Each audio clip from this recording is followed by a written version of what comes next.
संदीप ने अपनी माँ के कहने पर गांव में शादी कर ली थी। लड़की का नाम था सुनीता। माँ का कहना था एकदम मॉडर्न बहू नहीं होनी चाहिए, लेकिन उन्हें नहीं पता था कि गांव से आने वाली बहू सुंदर सुशील तो होगी और उसको गांव से बाहर भी निकाल लाएंगे, लेकिन उसके अंदर का गांव कैसे बाहर निकलेगा। शादी के कुछ दिन बाद, माँ टिफिन तो देना जरा। बेटा अब तो स्कूल नहीं ऑफिस जाता है, माँ से नहीं अपनी बीवी से टिफिन मांगा कर। ओके माँ।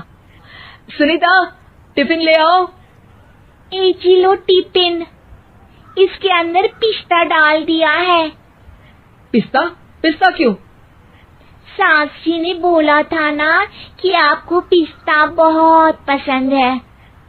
ओहो, मैंने पिस्ता नहीं पास्ता बोला था, पास्ता। पास्ता? कहीं होता है पास्ता? अरे बेटी तू रहने दे, मैं बना दूंगी।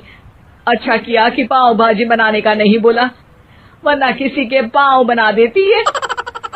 सुनीता को बुरा लगता है, लेकिन उसकी नादान हरकतें कम नहीं होती। ऐसे ही एक दिन, अरे तुमने ये क्या लगाया है? अरे आप वो फूस फूस करके लगाते हैं ना, वही। डियो?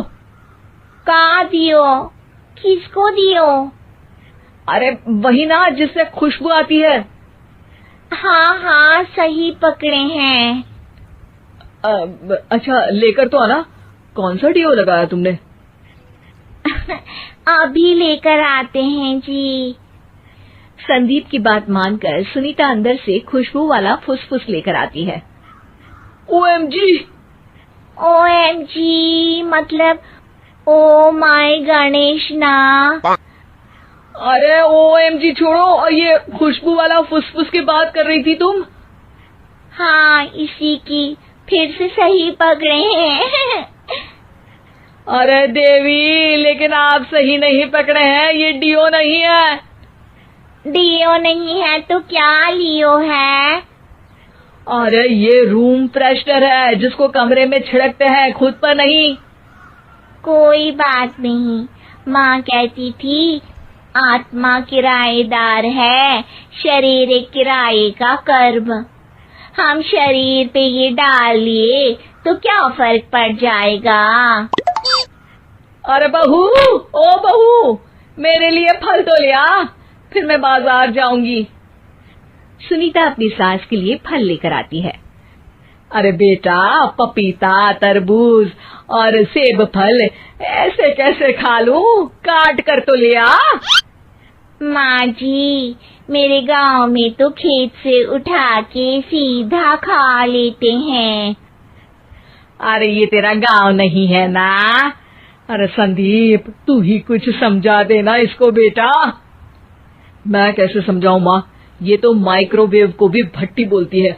कल मैंने बोला हाय कैसी हो, तो बोलती है किसी को हाय नहीं लगानी चाहिए। अरे सुनीता, तेरा क्या होगा? अभी तो कैसे बताऊं माँ जी, अभी हम कुछ करेंगे फिर पता चलेगा क्या होगा, लड़का या लड़की। हे भगवान, कहाँ से आ गई है? रामपुर से जी, आप ही तो लेकर आए थे मुझे। अरे मुझे माफ कर दो। पहले कोई गलती तो करिए जी, आपकी तो सारी गलती माफ कर देंगे हम। हाँ अरे बहू, मेरी बात सुन। फल यानी कि फ्रूट जब भी लाए ना तो काट कर लाना, ठीक है? जी ठीक है माँ जी, फल यानी फ्रूट यानी काट के लाऊंगी। सुनीता रोज ही कोई ऐसी हरकत कर देती जिसकी वजह से उसे घर में दो बातें सुननी पड़ती। एक दिन, माँ मेरे बॉस घर पर आने वाले हैं शाम को, उनका बर्थडे है, फैमिली साथ नहीं रहती उनके, तो यही पार्टी कर लेंगे। उनको अच्छा लगा तो शायद मेरा प्रमोशन भी हो जाएगा। मैं ना फ्रूट केक लाकर फ्रिज में रख दूंगी और तेरे साथ आज खाना मैं बनाऊंगी, ताकि जब साहब आए तो खाने में कोई गड़बड़ ना हो। शाम को जब सारी तैयारियां हो जाती है, संदीप के साथ बड़े साहब भी घर आते हैं। फ्रूट केक तो ले आना बहू, फिर खाना खाएंगे। अरे इस सब की क्या जरूरत थी, आपने बुलाया वही काफी है। सर, आपका परिवार शहर में नहीं है तो हम ही आपके परिवार जैसे हैं सर। इतने में ही सुनीता फ्रूट केक लेकर आती है और बड़े साहब की टेबल पर रख देती है, और जैसे ही केक के ऊपर का बॉक्स हटाती है, ओह, ये क्या है? केक तो कटा हुआ है, मैं तो ऐसा नहीं लाई थी। आप मुझे शाबाशी दे सकती है माँ जी, मैंने ही केक काट दिया। आपने कहा था ना, फल यानी फ्रूट यानी हमेशा काट के लाना, तो फ्रूट केक भी तो फ्रूट ही है ना, तो मैंने पहले ही काट लिया। होना मैं समझदार। अरे बहू, ये क्या किया? केक हमेशा वही काटता है जिसका जन्मदिन होता है। तुझे एक बात भी समझ नहीं आती, एक नंबर की बेवकूफ है। पूरा माहौल बिगड़ चुका था। संदीप को लगने लगा था कि साहब उसे प्रमोशन तो दूर की बात है, कहीं डिमोशन ना दे दे, लेकिन साहब बीच में ही बोल पड़ते हैं। अरे कोई बात नहीं, ये इनकी बेवकूफी नहीं है, इनका भोलापन है।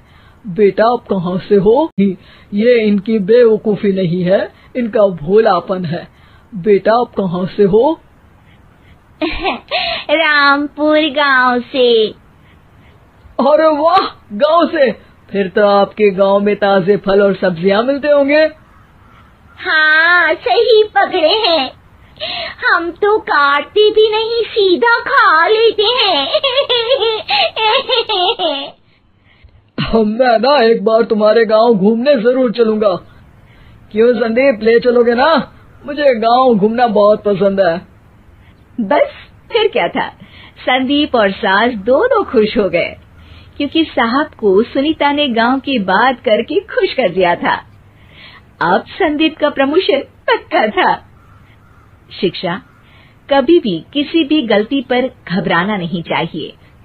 हो सकता है कि उस गलती की वजह से आगे बड़ा फायदा हो जाए।